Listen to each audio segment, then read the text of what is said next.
आज हम कक्षा 7 की संस्कृत नई दीपमणिका के अध्याय 3 का अध्ययन करेंगे। अध्याय 3 चलचित्र दर्शनम सिनेमा दर्शन जन अभिरुचि लोगों की अभिरुचि। इस अध्याय में हम सिनेमा के बारे में जानेंगे। आइए अब हम इस अध्याय का हिंदी अनुवाद करते हैं। अहम एकः ग्रामीणः बालकः अस्मि। मैं एक गांव का बालक हूँ। मम ग्रामे उच्च शिक्षायाः प्रबंधः नास्ति। मेरे गांव में उच्च शिक्षा की व्यवस्था नहीं है। अतएव अहम प्राथमिक विद्यालयस्य परीक्षायाम् उत्तीर्णः भूत्वा पठनाय नगरम् अगच्छम्। इसलिए मैं प्रारंभिक विद्यालय की परीक्षा में उत्तीर्ण होकर पढ़ने के लिए शहर गया। अत्र सर्वत्र नवीनानि भवनानि विशालं मॉल इति उपरिगामी सेतवः सरणिषु अनेकानि वाहनानि च दृष्ट्वा अहं विस्मितः अभवम्। यहाँ सभी जगह नए भवन, बड़े मॉल आदि, ऊपर की ओर जाने वाले पुल और सड़कों पर अनेक वाहनों को देखकर मैं चकित हो गया। भवनेषु चलचित्र गृहाणि मह्यं विशेषरूपेण अरोचयन्। भवनों में सिनेमा घर मुझे विशेष रूप से पसंद आए।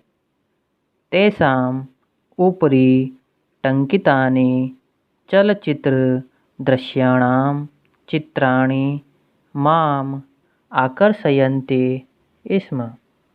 उनके ऊपर टंगे हुए सिनेमा के दृश्यों के चित्र मुझे आकर्षित कर रहे थे।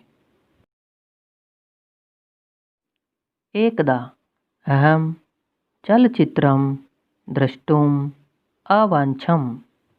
एक दिन मैंने सिनेमा देखने के लिए इच्छा की। कक्षायाम् आचार्यम् उपगम्य अहम् अपृच्छम्। कक्षा में गुरुजी के पास जाकर मैंने पूछा, भो आचार्य, अहम् एकं चलचित्रं द्रष्टुं वाञ्छामि।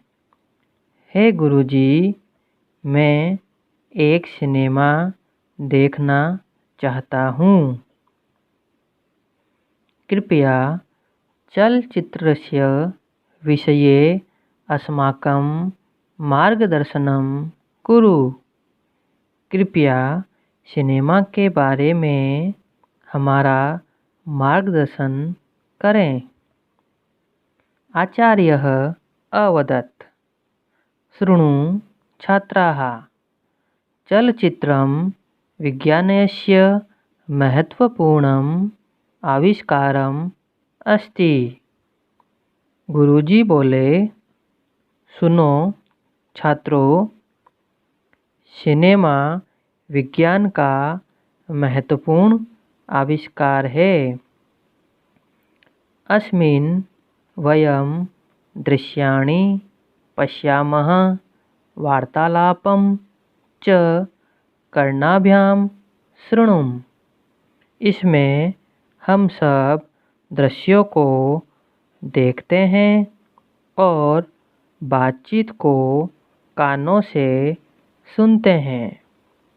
एतेन दृश्यश्रव्यमाध्यमेन यूयं यत् किञ्चिदपि पश्येत् तत्सर्वं पूर्णरूपेण युष्माकं मनसि तिष्ठति।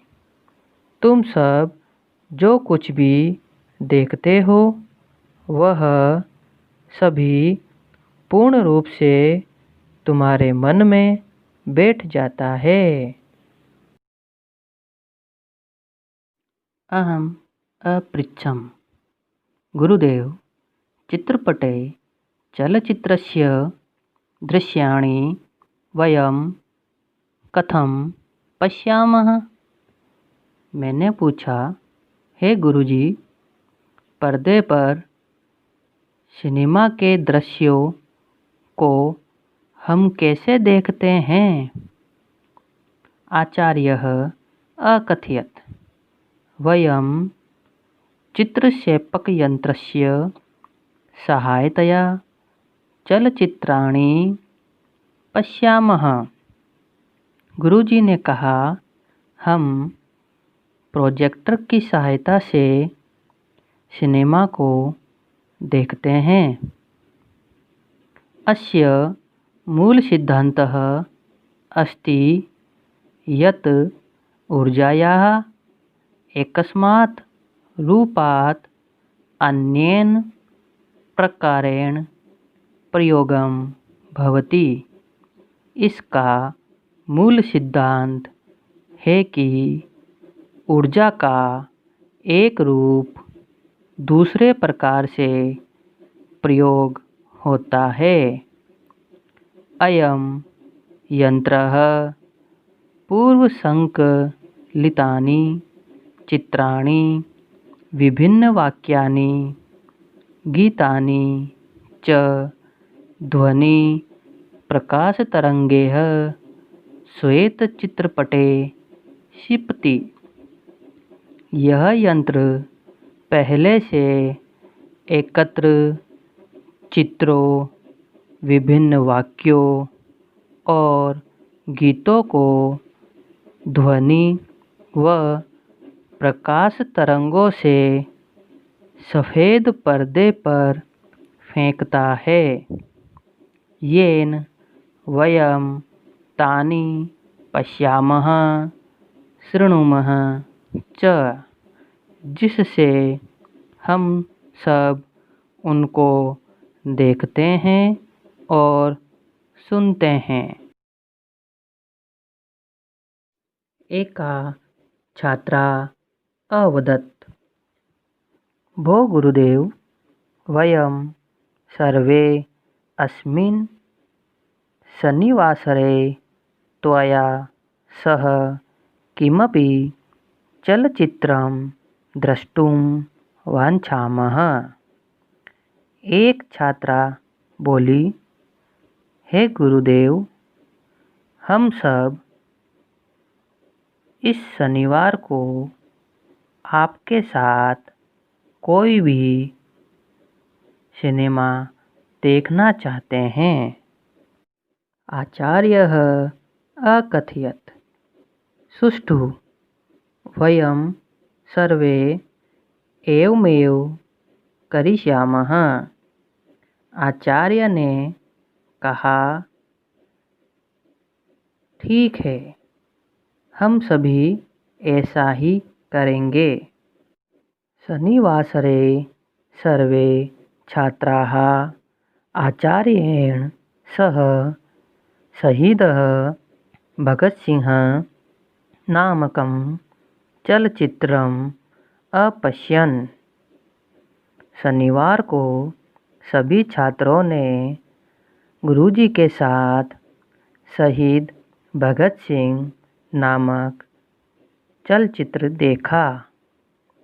स्वदेशस्य स्वतंत्रता संग्रामस्य विषये ज्ञानं च अविन्दन् और अपने देश के स्वतंत्रता संग्राम के बारे में ज्ञान प्राप्त किया। बहिः आगत्य आचार्यः अवदत्। बाहर आकर गुरुजी बोले, आशा अस्ति यत् यूयं सर्वे चलचित्रं दृष्ट्वा संतुष्टाः प्रसन्नाः च स्त। आशा है कि तुम सभी सिनेमा को देखकर खुश और संतुष्ट हो। यदेव यूयं चलचित्रं द्रष्टुं गच्छत।